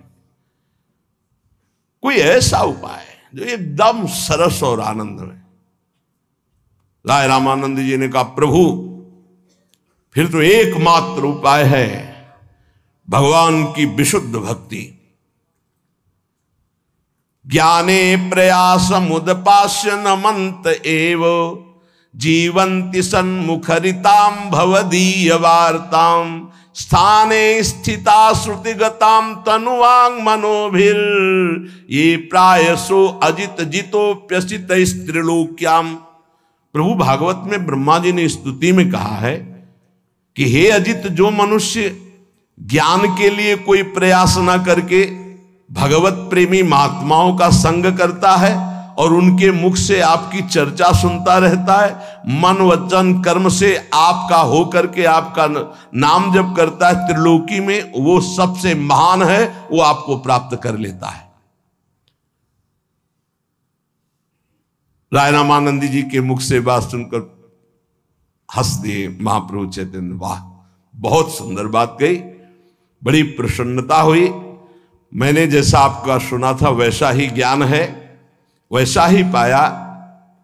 परम पुरुषार्थ सर्वश्रेष्ठ धर्म, सब धर्मों का त्याग करके भगवान श्री कृष्णचंद्र जी की अहेतु की भक्ति प्राप्त करना ही है, इसलिए स्वीकार करता हूं। पर कैसी भक्ति की जाए? ये अहेतु की भक्ति शब्द तो आया भगवान, पर कैसे? राय रामानंद जी ने कहा, प्रभु मैं प्रेम पूर्वक जो प्रभु का चिंतन करते रहते हैं रात दिन, उस प्रेम लक्षणा भक्ति को ही सर्वश्रेष्ठ समझता हूं। प्रेम में प्रभु श्री कृष्णचंद्र का रात दिन चिंतन, रसराज हैं, इसलिए वो रसारणों में गोता लगाकर प्रेम में हो जाएगा। कृष्ण भक्ति रस भाविता मति क्रियताम यदि कुतोपि लभ्यते तत्र लौल्यमपि मूल्य केवलम जन्म कोटि सुकृतैर न लभ्यते। मनुष्य को प्रीतम श्री कृष्णचंद्र जी की रसमयी भक्ति प्राप्त हो सके, ऐसी चाह बनाकर उनका चिंतन करना चाहिए। नाम जप कर रहे हैं प्रभु की शरण में और चाह है कि प्रेम प्राप्त हो जाए। अगर वो किसी और भोगों के प्रति लोलुपता रखता है, किसी से ममता रखता है, किसी से अपना भाव रखता है, तो श्री कृष्ण प्रेम नहीं प्राप्त हो पाएगा। ध्यान दीजिए, बड़ा सूक्ष्म विषय चल रहा है। कर्म से लेकर के अब यहां प्रेम लक्षणा भक्ति तक आए। अब कह रहे हैं प्रेम लक्षणा भक्ति यदि किसी के प्रति लोलुपता रखता है, वस्तु व्यक्ति स्थान किसी के प्रति भाव रखता है, ये मेरा मेरा मेरा, उसके हृदय में वो भाव लोलुपता रहने के कारण भक्ति करने पर भी श्री कृष्ण प्रेम नहीं होगा। करोड़ों जन्मों के सुकृत से ये नहीं प्राप्त होता है, भगवत प्रेमी महात्माओं के संग से प्राप्त होता है। भगवत चिंतन भगवत प्रेम के लिए जो कर रहा है। महाप्रभु ने कहा धन्य है, धन्य है, बहुत सुंदर बात कही। वो परमात्मा रस स्वरूप है, उसको प्राप्त करके जीव परमानंद में डूब जाता है, बहुत सुंदर बात कही। पर उस रस का आस्वादन कैसे होगा? बड़ा गूढ़ विषय। रसमयी भक्ति कैसे प्राप्त होगी? प्रेमी जनों का संग करे, भगवत नाम जप करे, भगवत आराधना करे, उसका फल मांगे, भगवान की प्रेम लक्षणा भक्ति। ठीक है, अब उस प्रेम लक्षणा भक्ति का रसास्वादन कैसे करे? क्योंकि संबंध के बिना रसास्वादन नहीं होता है, तो आस्वादन कैसे हो? थोड़ा आप कृपा करके इस पर प्रकाश डालिए। राय रामानंद जी समझ गए और कहा प्रभु मैं ऐसा समझता हूं कि श्री कृष्ण स्वामी हैं और मैं दास हूं, ऐसा यदि संबंध हो तो दास्य भाव के द्वारा हम प्रभु का रसास्वादन कर सकते हैं, प्रेम रस का। क्योंकि शांत में तो रसास्वादन सार्वभौम में एक भगवान विराजमान ऐसा होता है, लेकिन मेरे प्यारे स्वामी हैं, मैं इनका सेवक हूं ऐसा, या फिर मेरे सखा हैं मैं उनका सखा हूं ऐसा, या फिर वात्सल्य। प्रभु इन सब में मूल रहता है दास्य भाव। तो मुझे ऐसा लगता है कि इन्हीं भावों से रसास्वादन होगा। क्योंकि हमने देखा है शास्त्रों में कि जहां किसी भी भाव वाले को थोड़ा भी पीड़ा हुई तो दास्य भाव में तत्काल आ जाता है। चाहे वो नंद बाबा का वात्सल्य हो, जैसे बाबा जब मथुरा गए, लाला भी गए थे, श्री कृष्ण बलराम, तो जब वापस आ रहे थे मथुरा में रुक रहे थे, तब कहा मनुष्यो वृत्तयो न स्युः कृष्ण पादाम्बुजाश्रयः, कि मेरा मन कभी श्री कृष्ण की चरण दासता से बिलग न हो, ऐसा मैं चाह करता हूं। जब प्रभु से तो और भी उद्धव आदि जो भी साथ थे उनसे कहा कि जा तो रहा हूं, पर मनुष्यो वृत्तयो न स्युः कृष्ण पादाम्बुजाश्रया, कृष्ण पादाम्बुजाश्रया ये दास का होता है, पर बाबा के अंदर वात्सल्य है। तो रामानंद जी कह रहे कि प्रभु कोई भी भाव उसमें दास से भाव रहता है। देखो बोले कि मेरा मन कभी श्री कृष्ण के चरणारविंद से विलग न हो, ऐसी कृपा होती रहे। जा तो रहा हूं मथुरा से पुनः ब्रज में, पर मेरा मन श्री कृष्ण की चरण दासता में दास्य भाव आ गया। पुत्र की तरह पिता का भाव रखकर स्नेह करने वाले आज बोल पड़े दास्य भाव। दुख के समय भाव दास्य में ही टिकता है। इसलिए मुझे लगता है प्रभु की दास्य भाव सर्वश्रेष्ठ है, जो सखा भाव में भी है, वात्सल्य भाव में भी है। प्रभु ने कहा और सरस करो, इस भाव का स्वाद लेने के लिए और सरस करो, क्योंकि दास्य में भी ये स्वामी हैं और मैं इनका सेवक हूं। सेवक अगर अपने मन की चाह के अनुसार सेवा करना चाहे तो स्वामी की आज्ञा का अनुसरण करता है, वो अपनी इच्छा दबा देगा। तो अपनी इच्छा से स्वामी की इच्छा को जागृत करके उनको सुख पहुंचाना, बोले प्रभु कांता भाव, दास्य वात्सल्य सख्य कांता भाव, इसमें बड़ा सुख है। प्रीतम मेरे श्री कृष्ण पति हैं, ऐसा भाव। पर ये बड़ा उच्च कोटि का भाव है, कांता भाव। हां, तुमने जो दास्य भाव कहा अस्वीकार नहीं है, सख्य भी अस्वीकार नहीं है, प्रभु से रस का रसास्वादन करता है। सख्य प्रेम भी सम्माननीय है। हम जो अंदर से चाहते हैं उसको जो वात्सल्य से भी श्रेष्ठ,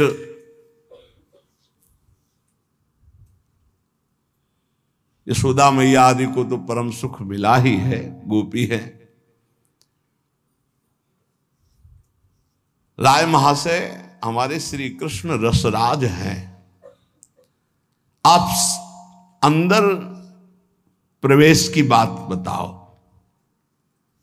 इन सब भावों का तो बहुत बंधन है जिसके अंदर आ जाए। राय महाशय ने कहा प्रभु वाणी का विषय तो है नहीं, आगे जो आप कहलाना चाहते हैं, यही जो आपको इशारे में बताया, कांता भाव सर्वश्रेष्ठ है, क्योंकि इसी में रसराज श्री कृष्ण का रसास्वादन जिस रूप में होता है वो किसी भाव में नहीं होता। ये हम कह सकते हैं कि कांता भाव की सीमा है, समाप्ति है, इसके आगे कोई भाव नहीं। प्रभु आनंद मगन होकर के गाढ़ आलिंगन किया और गदगद कंठ से कहने लगे, बहुत सुंदर, रसराज श्री कृष्ण का रसास्वादन कांता भाव से। धन्य है आपकी जननी जो आपको प्रकट किया, आप इस भाव तक पहुंच रहे हैं। आपका ज्ञान सार्थक, आपने मानो मेरा उद्धार कर दिया। किंतु प्रभु आप कहते हैं इसके आगे भाव नहीं है। बड़ा जोर की बात। कांता भाव के आगे शांत, दास्य, वात्सल्य, सख्य और कांता, इसके आगे शास्त्रों में चर्चा नहीं की गई। महाप्रभु चैतन्य देव ने पहले उठकर आलिंगन किया होगा, धन्य है तुम्हारी मां जिसने तुमको प्रकट किया कि तुम कांता भाव तक के रहस्य को जान रहे हो। फिर कहा कि इससे ऊंचा कोई भाव तुम जानते हो? तो चकित होकर के प्रभु की ओर देखा कि प्रभु ना शास्त्रों में और ना महात्माओं में इससे ऊंचे भाव की तो बात हमने सुनी नहीं। प्रभु बहुत विचार कर रहा हूं, इसके आगे तो कोई हमने शास्त्रों में पढ़ा नहीं, ना हमारे भाव में, ना हमने किसी में देखा। इसके आगे भी कोई भाव होता है कांता भाव के? प्रभु मधुर स्वर में कहा, राय महाशय आप क्यों छुपा रहे हैं, बोलिए ना। अच्छा, मुझे सन्यासी समझकर, शुष्क हृदय समझकर शायद आप मुझे भुलावे में डालना चाहते हैं। अंतिम साध्य तत्व का वर्णन क्यों नहीं कर रहे? क्या मैं अनाधिकारी हूं इसलिए उपेक्षा कर रहे? और उनका प्रभु आप कैसी बात कर रहे हैं? प्रभु कांता भाव से बढ़कर कोई भाव होता है? प्रभु मुझे तो ऐसा लगता है कांता भाव से बढ़कर। फिर थोड़ी देर एकदम बैठे रहे, अचानक उठे और महाप्रभु के चरणों को पकड़ा और कहा, प्रभु एक बात याद आ रही, अनयाराधितो नूनम, श्रीमद् भागवत का श्लोक है। भगवान हरिरीश्वरः यन्नो विहाय गोविंदः प्रीतो यामन यद्रः। क्या प्रभु आपका संकेत इधर है क्या कि निश्चय ही सब ईश्वरों के ईश्वर श्री कृष्ण जिनकी आराधना करते हैं, अनयाराधितो नूनम,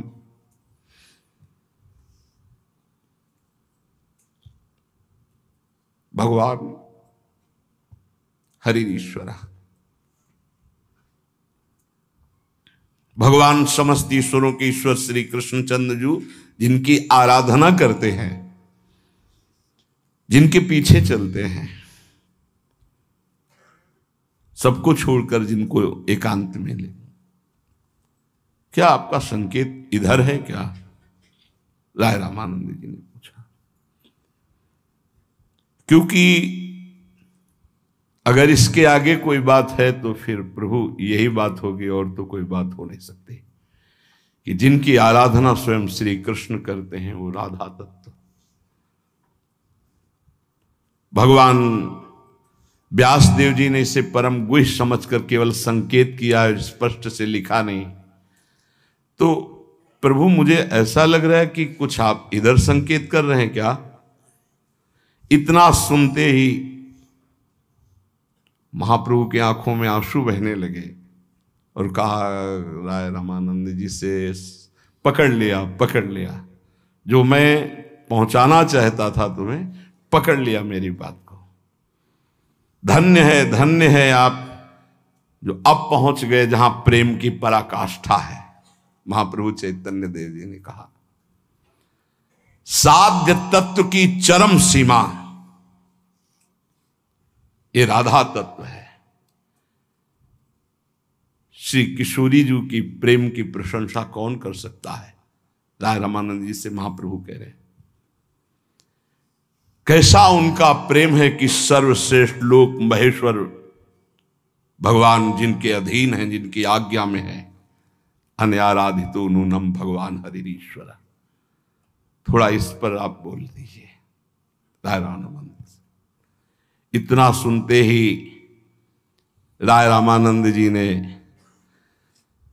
अश्रु प्रवाह करते हुए कहा, प्रभु मेरी सामर्थ्य नहीं, बस एक बात जरूर, वाचा सूचित सर्वरी रति कला प्रागल भयाराधिकाम व्रीड़ा कुंचित लोचनाम विरचयन अग्रे सखी नाम सौ। कांता भाव के आगे सखी भाव। तद्वक्षोरुह चित्र केलिम करी पांडित्य पारंगतः कैशोरम सफली करोति कलयन कुंजे विहारम हरि।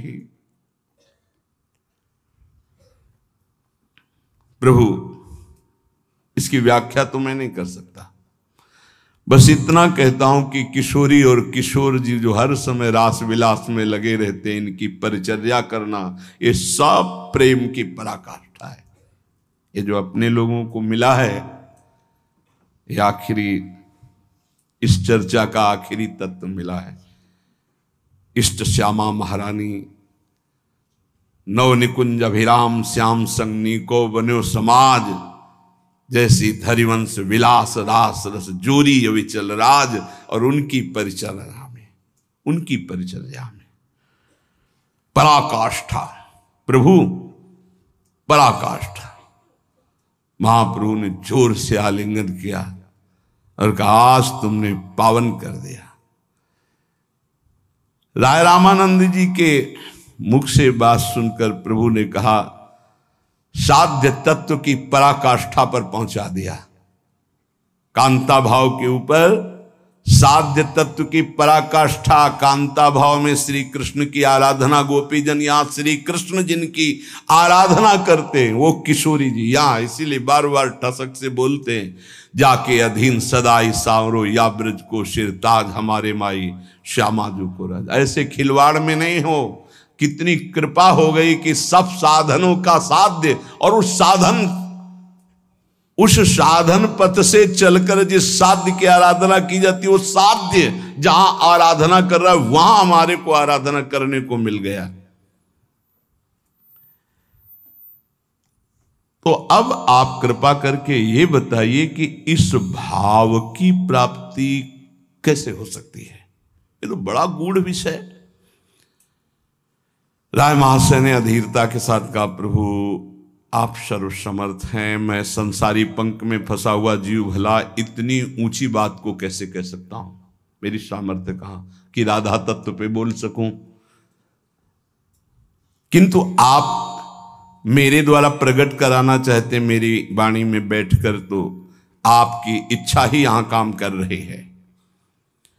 प्रभु श्री किशोरी जी का प्रेम कोई सामान्य उपासना नहीं है, ध्यान रखना। ये जो आप वृंदावन की रज में बैठे रसिकों का संग कर रहे हैं, इसीलिए आप राधा राधा बोल, ये कोई सामान्य बात नहीं। इसीलिए भगवान व्यासदेव जी ने पुराणों में गुप्त रखा, भागवत में केवल एक इशारा मात्र किया, अनया आराधित नूनम भगवान हरिश्वरा।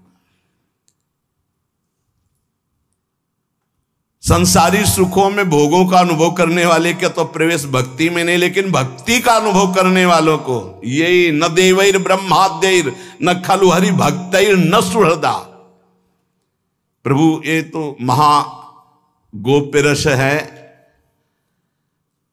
ब्रज गोपिकाओं का जो भाव है वही इतना गोप्य है कि बड़े बड़े ऋषि मुनि उनकी चरण रज वांछित करते हैं, फिर दूसरे का इस रस में प्रवेश कैसे हो जाएगा? और उसी को वाणी जी में, तीन गोपिन ते दुर्लभ माई नित्य विहार सहज सुखदाई। ब्याहुला में गोप गोपिन आदि दुर्लभ ते सुख दिन प्रतिल हैं।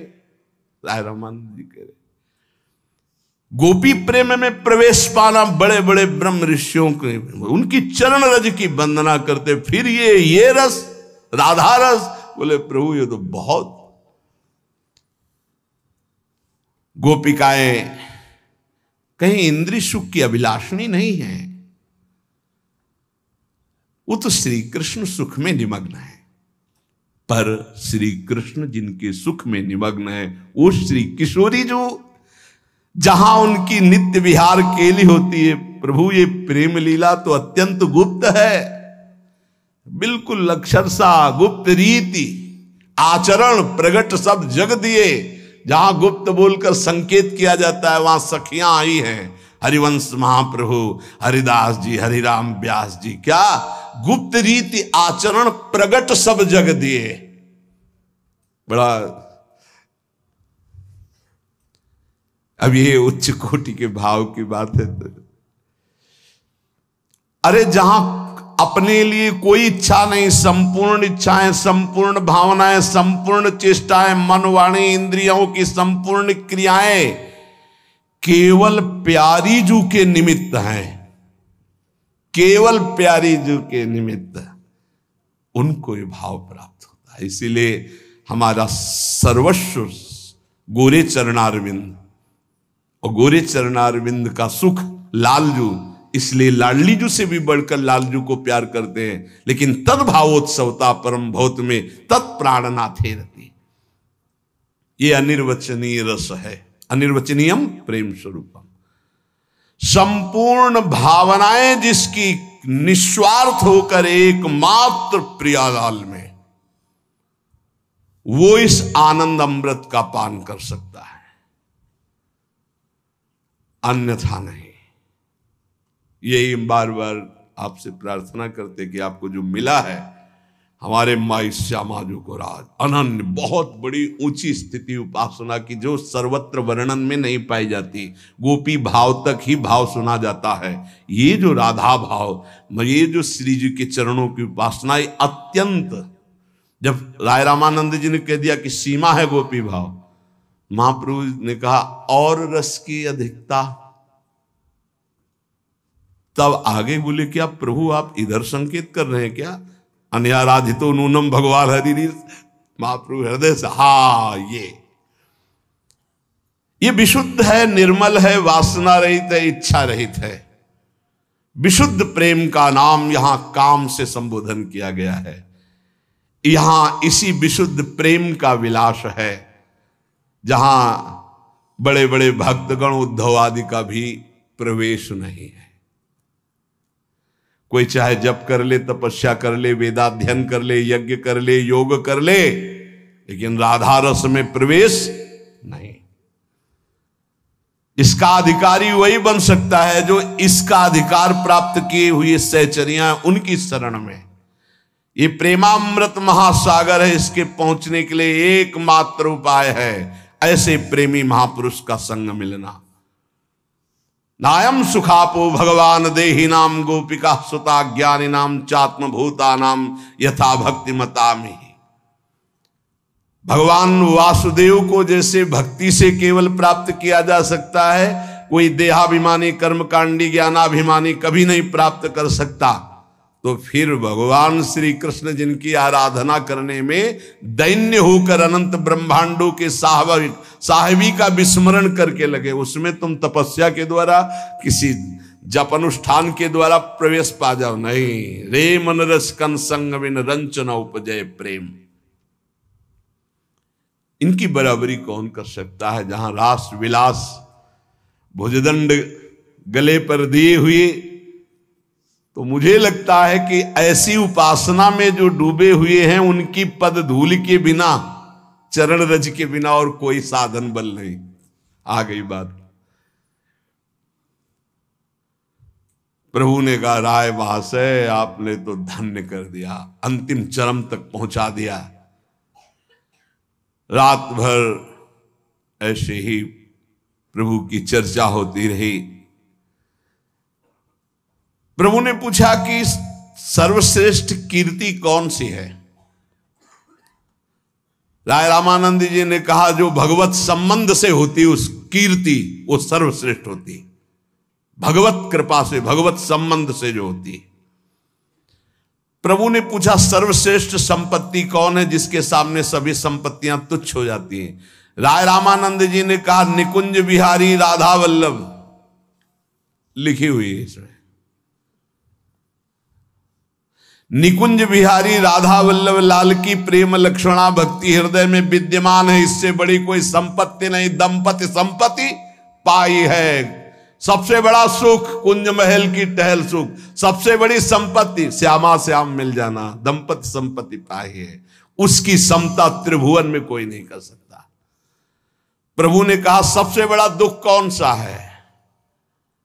राय महाशय जी ने कहा भगवान का जिस क्षण भजन न हो उससे बड़ा कोई दुख विपत्ति नहीं। कहे हनुमंत विपत्ति प्रभु सोई, जो तो सुमिरन भजन न होई। आहा, सबसे बड़ा दुख। सा हानिस्तन महत् छिद्राम चांद्र जड़मूढ़ता यन मुहूर्तम क्षणम वापि वासुदेवम न चिंतयेत। जिस क्षण भगवान का चिंतन न हो, किशोरी जी का चिंतन न हो, उससे बड़ा वो दुखद क्षण और कौन हो सकता है? किसी ने हमसे पूछा कि सबसे ज्यादा डर बड़ा कौन सा है, तो हम कहा हमसे पूछ रहे, तो हमें सबसे बड़ा डर है कि कोई वो अशुभ क्षण ना हो जिस समय हम अपनी प्रियाजू को भूल जाएं। इससे बड़ा कोई डर नहीं। राधा राधा राधा, कोई डर नहीं है, चाहे जितना कष्ट हो, चाहे जैसी परिस्थिति हो। वो अशुभ क्षण ना आवे जिस क्षण हम प्रभु को भूल जाएं और संसार के किसी भी व्यक्ति वस्तु स्थान में मगन हो जाएं। सबसे बड़ा दुख है प्रभु का विस्मरण हो जाना। प्रभु ने पूछा मुक्त जीवों में सर्वश्रेष्ठ आप किसे मानते हैं? राय रामानंद जी ने कहा जिसके हृदय में श्री कृष्ण प्रेम प्रकट हो गया है, जो सतत श्री कृष्ण का नाम उच्चारण करता है, जो श्री कृष्ण के लिए आंसू बहाता है। मुक्तों में सबसे श्रेष्ठ मुक्त वही है जो ऐसा है। प्रभु ने कहा कि आप किस गान को सर्वश्रेष्ठ समझते हैं? राय रामानंदी जी ने कहा प्रभु के लीलाओं से भरे हुए पदों का गायन, जिनमें नाम है, रूप है, लीला है, ऐसे गायन को हम सर्वश्रेष्ठ समझते हैं जो अपने रोज गायन करते हैं। प्रभु ने पूछा जीवों के कल्याण के निमित्त सहज में सर्वश्रेष्ठ कार्य क्या है? राय रामानंद जी ने कहा महापुरुषों के चरणों का आश्रय लेकर उनका चरणामृत उनकी चरण रज माथे पे लगावे तो निश्चित उनका परम कल्याण हो जाएगा। सहज में, सहज में का कोई साधन नहीं बताया। महाभागवतों का संग, उनकी चरण रज लगाना और उनका चरणामृत पान करना, उनकी समीपता, उनके वचनों को सुनना, इससे कल्याण हो जाता है। वैसे सबसे रमणीय वस्तु क्या है? राय रामानंद जी ने कहा प्रभु के नाम में निरंतर डूबे रहना सबसे रमणीय वस्तु। सबसे सुंदर ध्यान क्या है? श्री वृंदावन में विहार करने वाले बाकी झांकी युगल सरकार गलबैया दिए आ रहे, इससे बड़ा कोई ध्यान नहीं। प्रभु ने पूछा जीवों के लिए सर्वोत्तम निवास स्थान क्या है? तो कहा सर्वसु के मुख धूरी दय सर्वसु कै ब्रज धूरी। सबके मुख में धूल डालकर अर्थात त्याग करके ब्रज की धूरी को अर्थात वृंदावन वास ब्रजवास मिल गया, ये सबसे श्रेष्ठ है। सब कुछ छोड़कर अंतिम में यदि वृंदावन वास कर लिया तो निश्चित प्रियालाल की प्राप्ति होती है। ऐसा जिसने जीवन में ठान लिया वृंदावनम परित्यज्य पादमेकम न गच्छति, वो प्रियालाल को प्राप्त हो जाता है। श्री राधा मुरलीधरो भज सखे वृंदावन मात्यज। प्रभु ने पूछा आप सर्वश्रेष्ठ श्रवणी किसे मानते हैं? राय रामानंद जी ने कहा जो भगवत लीला सुनता है, भगवान नाम कीर्तन सुनता है, उसको कुछ करना शेष नहीं रह जाता, उसकी श्रवण इंद्री पावन हो जाती। जिनके श्रवण समुद्र समाना, कथा तुम्हारी सुबह सरी नाना, भरे निरंतर हो ही न पूरे। आप निर्गुण निराकार सगुण साकार में सर्वश्रेष्ठ उपासना किसे समझते हैं? राय रामानंद जी ने कहा सगुण और निर्गुण दोनों से परे युगल सरकार की उपासना। गजब की बात है, गजब की बात है। ऐसा लग रहा है कि हमारे हृदय की बात राय रामानंद जी बोल रहे। हरिराम व्यास जी कहते हैं निर्गुण सगुण ब्रह्म ते न्यारो, दोनों का जन कौन है? बोले निकुंज बिहारी। युगल सरकार की उपासना, असल में ये वृंदावन बिहारी बिहारणी जी की उपासना, इसमें शक्तिमान और शक्ति का भी प्रवेश नहीं। बड़ा सूक्ष्म विषय वर्णन किया है कि अब हमारे यहां शक्तिमान शक्ति थोड़ी है कि श्री जी शक्ति और श्री कृष्ण शक्तिमान, शक्तिमान के अधीन शक्ति होती है और यहां जाके अधीन सदा ही सावर। अब क्या बोलोगे आप? लालन तेरे ही अधीन। इसलिए जो शक्तिमान शक्ति से पृथक, जो सगुण निर्गुण से पृथक, वृंदावन बिहारी युगल सरकार ऐसा मानो कि निकुंज का पूरा रहस्य प्रकाशित कर रहे हैं। प्रभु ने पूछा, आप भक्ति और मुक्ति में से किसको अधिक पसंद करते हैं? प्रभु, मुक्ति ये कड़ुआ फल तो विचार वाले दार्शनिकों के भाग्य में है, हमको तो श्री कृष्ण के नाम का उच्चारण करके पाद पद्मों में लोटना और तड़पना, इससे बढ़कर कुछ अच्छा नहीं लगता है। प्रभु, अब प्रश्नोत्तरों का विश्राम करो, क्योंकि रात्रि संपन्न होने जा रही है। दोनों के नेत्रों से अश्रु चलने लगे। देखा राय रामानंद जी ने कि साक्षात श्री कृष्ण महाप्रभु चैतन्य देव के रूप में है। उनको दर्शन हो रहे हैं। बाहर तो गौरांग और अंदर श्यामल, मानो प्रिया प्रीतम दोनों के दर्शन हो रहे हैं। गौरांग महाप्रभु का बाहरी जो रूप है वो प्रिया रूप है, वो अंदर जो रूप है, हा प्राणनाथ श्याम सुंदर, वो श्याम सुंदर मानो राधा कृष्ण का मिलित रूप महाप्रभु चैतन्य देव। ऐसा उनको भान हुआ कि साक्षात छद्मवेश धारण की हुई प्रिया प्रीतम ही सामने खड़े हैं। चैतन्य महाप्रभु को जब विदा होने लगे राय रामानंद, तो देखा तो ऐसा लगा कि गौरांग ऊपर गोरी प्रियाजू और श्यामल अंदर लालजू, मतलब गौर श्याम दोनों जोड़ी मानो प्रिया प्रीतम मिलित रूप चैतन्य महाप्रभु। प्रभु हंसते हुए कहा, क्या देख रहे हो राय रामानंद ने? बोले, प्रभु अब कुछ बकाया ही नहीं रह गया जो देखना हो। जब आपको देख रहा हो तो यही अक्रूर जी ने उत्तर दिया था प्रभु को। प्रभु, आपके अंदर मैं अपने इष्ट देव को देख रहा हूं, युगल सरकार को। हाँ हाँ, आप जैसे भक्तों की ऐसी दृष्टि होती हो तो चराचर में भगवान को देखते। कहा, प्रभु फुसलाइएगा नहीं, अब बहलाइएगा नहीं, मैं देख रहा हूं आप मेरे इष्ट देव हैं। राय रामानंद जी की बात सुन प्रभु ने कहा, हाँ, जो देना नहीं चाहते ना तो वो लोग ऐसे ही कह देते हैं कि आप हमारे इष्ट हो, भगवान हो, ऐसे कह के निपटा देते हैं। आप हमें प्रेम नहीं देना चाहते ना। राय रामानंद जी का, प्रभु अभी सदम से नहीं, प्रभु मैं देख रहा हूं आप हो, वही हो, वही हो। और ऐसा प्रेमावेश आया, मूर्छित होकर चैतन्य महाप्रभु के चरणों में गिर गए। जे ही चरणों में गिरे और जब उठाया तो देखा एक हाथ प्रियाजू पकड़े हुए, एक हाथ लालजू पकड़े हुए महाप्रभु की जगह। महाप्रभु ने देखा एक हाथ प्रियाजू और एक हाथ लालजू पकड़े हुए, वो जो देख रहे थे वही उनको अनुभव में आया। सम्मिलित युगल दर्शन। थोड़ी देर में एकदम स्वस्थ हुए और कहा, प्रभु आज मैं कृतकृत्य हो गया, आज मेरा जीवन धन्य हो गया। महाप्रभु ने फिर आलिंगन किया और कहने लगे, बस ये हमारी और आपकी बात यहीं तक। ये तो बड़ी कृपा कहो कि राय रामानंद जी ने जो महाप्रभु से वार्ता हुई उसे प्रकाशित किया अपने प्रेमी जनों में, तो आज हमें सुनने को, आज हमें कथन करने को मिल रही। कहा इसका अधिकारी नहीं है। बड़े आप सब वृंदावनवासी, वृंदावन की रज में या जो भी आगंतुक हैं तो प्रसाद सुनने के अधिकारी हैं, क्योंकि इस रज में बैठकर समझ में आ जाएगा, बाहर समझ में नहीं आएगा। आज हमारी जो चर्चा हुई तो आप सदैव इसका आनंद रस का पान करते रहिएगा चिंतन करके। विनीत भाव से राय रामानंद जी ने कहा, प्रभु आपकी कृपा से, आपकी कृपा से ही ये चिंतन हो सकता है, क्योंकि आप जहां तक पहुंचा दिए मेरी सामर्थ्य की बात नहीं थी किशोरी जी तक, आपके अनुग्रह से ही मेरा जीवन धन्य हो गया। महाप्रभु ने कहा, आप जाइए, मुझे दक्षिण में तीर्थों की यात्रा करनी है, फिर हम कभी आपको पुरी में मिलेंगे। महाप्रभु चैतन्य देव, राय रामानंद जी दोनों प्रगट में एक दूसरे से तो बिलख हुए, हृदय से तो सदैव विराजमान रहे।